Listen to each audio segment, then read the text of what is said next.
Another episode of FedSmart coming back at you early 2025, February 2025. And what a crazy 2025 it's been so far. Wanted to come out with some pertinent information. We are getting literally dozens of messages a day asking about RIFs and asking about restructuring and early Early outs and all outs, that kind of stuff. jinx. And yeah, all kinds of stuff because the news is coming out with, looking at reducing the federal workforce. Obviously, we had the deferred resignation program a few weeks ago and all kinds of craziness going on. So we're getting all kinds of questions that people are wondering about if RIFs happen and if restructuring and all the early outs are offered. What does that look like? And Stephen, we've talked about early retirement options, but we also wanted to go through again what happens when RIFs come down the line and are offered or not offered, but they're the agency comes out with a RIF and does restructuring and all that kind of stuff. How does that affect you as an employee? And a lot of people are uncertain and don't fully know. So we're going to go through that. And even if you're watching this years later, it's still going to be helpful for you to understand how RIFs work and how early out options work and VSIPs and VERAs and all this kind of stuff that we're going to go through today so that you fully understand what it looks like. And the first thing to let people know, the biggest concern they have is, what do I lose? What do I lose if I'm let go, if I'm laid off, if there's a RIF and my position is no longer there?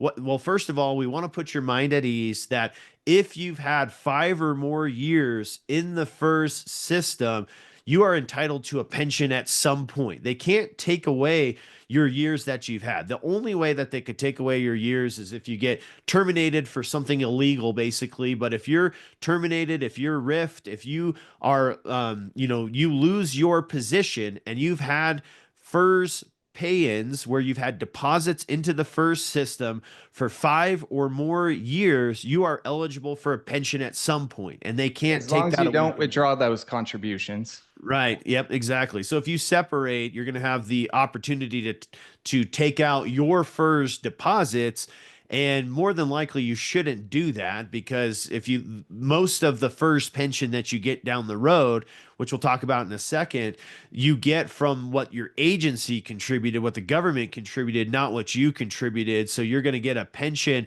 down the road if you have 5 or more years with the FERS system. You're entitled to something. You will not lose your benefits. If you have 1 or more years paying into the TSP, you're vested with the TSP. What you've put in your contributions and the match is yours, and you'll be able to access that money at some point. You may not want to access it right away. So first of all, just want to put your mind at ease that if there's a RIF, if you're terminated, other than, for something illegal, then you are not going to lose your benefits. We want to start off the podcast letting you know that, because a lot of people are saying, wow, what happens? Now, as far as your other benefits, your health insurance, your life insurance, all that, we'll talk about whether you can keep that in a moment, but you'll at least be entitled to a pension if you've had FERS payments, FERS deposits for 5 or more years into the FERS system. You're not going to lose your pension. So the first thing we look at is when a RIF comes down, a reduction in force. That's the big thing happening right now, the big question that we're wondering about because of the news and because of restructuring and wanting to cut down the federal workforce. That's the communication from the current administration. How do RIFs affect you? So first of all, RIFs, you do get a notice when a RIF is happening. And when there's a RIF happening, they have all kinds of considerations and things to look at. Stephen and I are going to summarize a lot of it here in 20 minutes. But one thing that you could a great resource to look at is the Workforce Reshaping brochure by OPM. So if you Google Workforce Reshaping, it's like I think it's like a 190-page booklet, but it's a Yeah. searchable Big. PDF. It's a lot. So that's why we're going to summarize and give you the pertinent information. But if you really want to dig in and look at and also back up everything that Stephen and I are talking about today, look at the Workforce Reshaping booklet directly from OPM. And it talks about when the workforce is reshaped, riffed, restructured, that it talks about the benefits that you're going to get as a FERS employee. So when a RIF happens, a reduction in force is what that stands for. They're letting you know that your responsibilities are basically being terminated, and they might be repositioning your responsibilities or moving you to a different responsibility. They'll give you the opportunity maybe to move to a different position. They'll give you the opportunity to maybe continue with a different agency, but they're going to let you know as a RIF that your position with your agency in your region, because RIFs can happen, Stephen, by region. Like we'll hear a RIF happening maybe with the Forest Service, for example, where, well, a RIF might be happening in one region, but another region, they're fine with the same responsibilities. So if you hear about a RIF happening with your agency, it may not actually affect you. You want to actually get communication directly from your agency on your position specifically. So again, if you hear rumors of, oh, a RIF's happening with the Forest Service and for, park rangers and things like that, well, that might be rangers in a certain region that may not affect you. So a RIF will affect you when you get notification directly from your agency, and then it's going to give you a 30 to 90 day window usually to let you know that your position is being terminated and what they're considering for your position and your options, because they might be terminating you altogether. Like I said, they might be moving you to different responsibilities, shifting your responsibilities to a different department, a different career, a different responsibility of some kind, or they're going to let you go entirely, or they're going to offer voluntary early, the Retirement voluntary, authority. voluntary early retirement authority, and they might even be doing a VSIP, maybe a voluntary special incentive payment program, where they might be giving you a buyout, as some people call it, and a cash incentive or some kind of incentive to leave. And for those of you who have 5 or more years with the federal government, then you're going to have a couple different options as far as early retirement options potentially, or keeping your benefits. So, Stephen, talk about really quick when a VERA comes out, a voluntary early retirement authority, when they come out and they say, okay, you're going to be able to retire under that, you're either eligible for retirement. So, talk about the eligibilities real quick, or you're eligible for an early retirement with a couple qualifications. Tell them what that is. So when we're talking about a VERA, to qualify, you could be of any age as long as you've had 25 years of creditable service, or over the age of 50 or over with at least 20 years of service. And in that case, if you accept that, you don't lose your benefits and there's no lapse in benefits, there's no reduction to your pension, and you would still qualify for the supplement, albeit not until your minimum retirement age. So say you accept a VERA at age 52. Well, you're going to go 5 years if your MRA is 57 without the supplement, and then it'll kick in after. As far as early retirement options, which we've covered before, outside of VERA's early outs, those kinds of things, we're looking at like MRA plus 10 retirement and postponement. In that case, if you have 10 years of service, you're at your MRA, you could actually retire and keep your benefits with a reduction to your pension. They have a factor. You lose about 5% for every year you're under age 62 of your pension. That's how they factor that. Or you could look at postponement too. If you don't have 20 years of service, but you're at MRA, you don't want your pension reduced, you can just postpone till either 60 if you have 20 years of service, or 62 if you have 10 or over. So there's still options there. And a lot of people were a little confused on the VERAs, thinking they're going to lose their benefits and all that kind of thing, but that's not how those work. Right. And even if you haven't reached your MRA, you can defer your pension as well. So Stephen was talking about the option to postpone. If you've reached your MRA and you have 10 or more years of service, you can postpone. You can wait to take your pension at 62. Then you can restart your health insurance and your other benefits at the time of restarting your pension.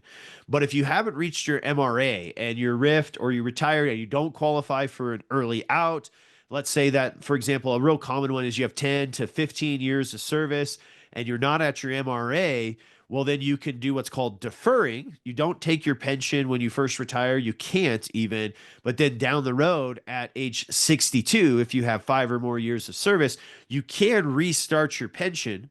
But because when you separated, you weren't at your MRA, you're deferring, and you can then restart your pension, but you don't get your health insurance or your other benefits.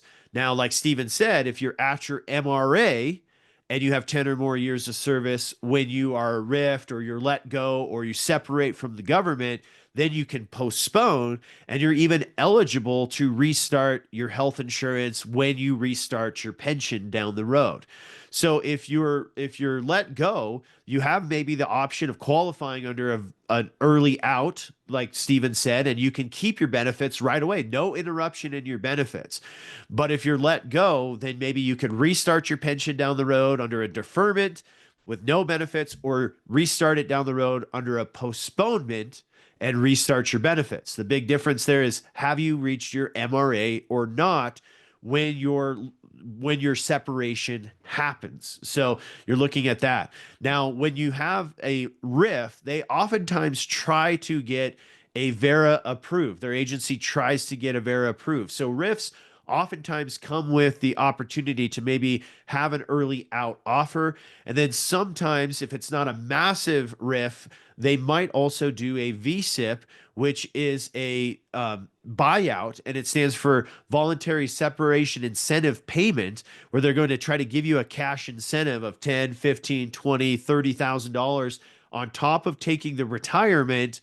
They're also going to give you a cash incentive. So if you qualify under the VERAs, like Stephen went through the qualifications there, or if you are already eligible for an immediate retirement, maybe you'll take the retirement and you'll take the VSIP and you'll get a payment. So if you were already at 30 years of service and your MRA, you could take the VSIP as well and walk away. You could retire with an immediate unreduced pension, and you could get that cash incentive. If you're 60 and you have 20 or more years of service, you're already eligible for an immediate unreduced pension. And then lastly, if you're 62 and you have 5 or more years of service, again, you already qualified for an immediate annuity. They call it an immediate pension. And then you could maybe take the cash incentive as well. So there's lots of options. Yeah, that's a great point. That's another thing we're hearing a lot of. If you get RIFs, you lose your benefits, and that's not true. If you are eligible, like Jesse was just talking about, for an immediate unreduced pension, meaning those thresholds he talked about, 30 years of service, MRA, 60 with 20, you can just go out on a normal retirement. You're not going to lose your benefits. You still have your pension. You can still get the supplement. And that window of time can tell you, right? Like when they send out the notification, anywhere from 30 to 90 days, you could put in your retirement application. So you don't lose your benefits if you're already qualified for a normal retirement. Right. Exactly. So basically, any type of separation if you're already qualified for retirement, you don't lose anything.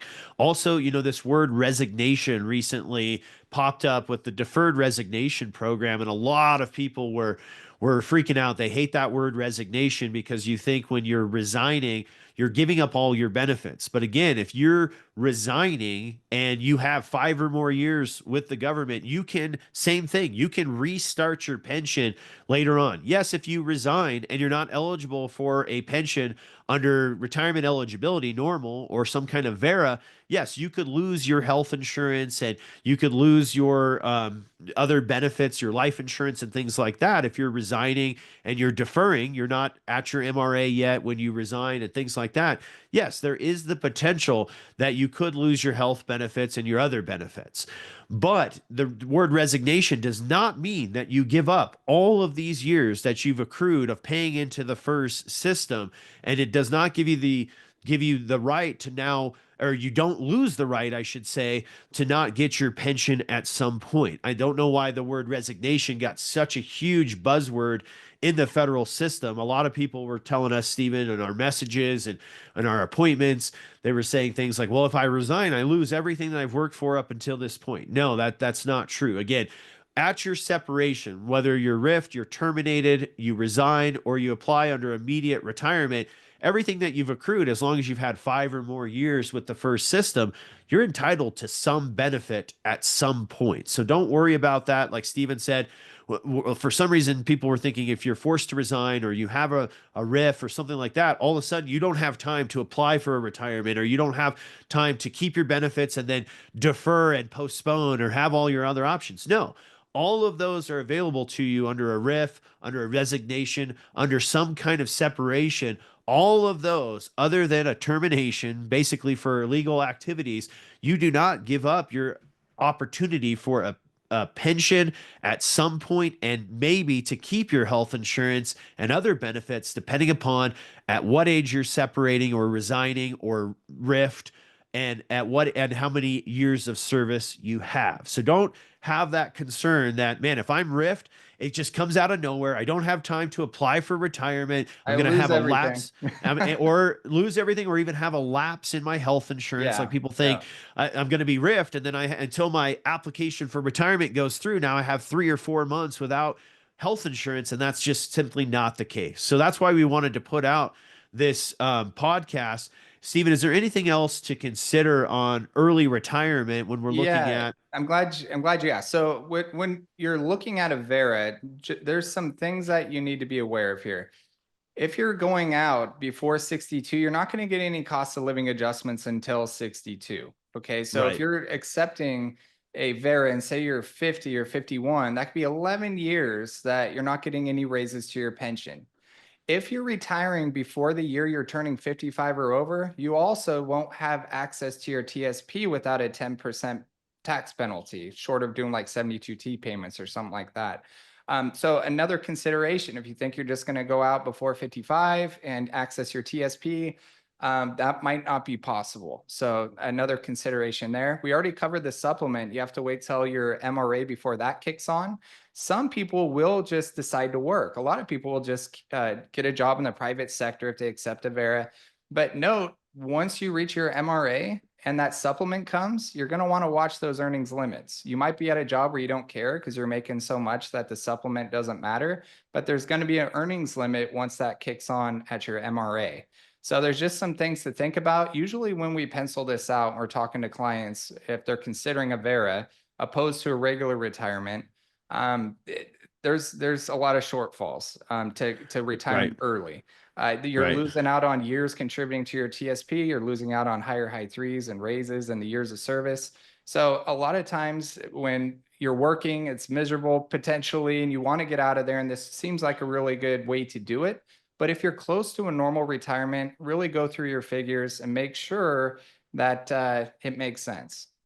Yeah, absolutely. And also we talked about the health insurance briefly, but another question that we get is, do I have to have the health insurance for 5 or more years taking a Vera? And oftentimes with the Vera, you'll read in the Vera offer, and each Vera, each early out offer can be unique and have its own benefits and kicks. And so make sure you read through the Vera offer. But oftentimes you do not need to have the health insurance for 5 or more years immediately prior to Good point. retirement. Yep. And so you can maybe, if you've had the health insurance for 2 years, you can take the Vera and continue it without interruption. Or if the Vera wasn't offered, you have to have the health insurance for 5 or more years. So some of us are eligible for an immediate unreduced pension, but maybe you've only had the health insurance for 3 years, 4 years, and you're considering retiring. This isn't like a RIF where you're being forced to separate, but maybe you're looking at, should I go sooner? Well, you do have to have the health insurance for 5 or more years immediately prior to your separation date to keep the health insurance without lapse into retirement. So make sure you've had that. But a Vera can do away with that 5 year requirement as well. And sometimes you're able, and most of the time, most often, you're able to keep your health insurance even if you haven't had it for 5 or more years. So, like Steven said, that's why it's important to look at all of your options for you specifically. That's why Steven and I never give general advice and say, oh, everybody should take the Vera if you have 25 or more years of service. There's things to consider like health insurance, like are you going to work? Do you need to access your TSP, like Steven said, and you're not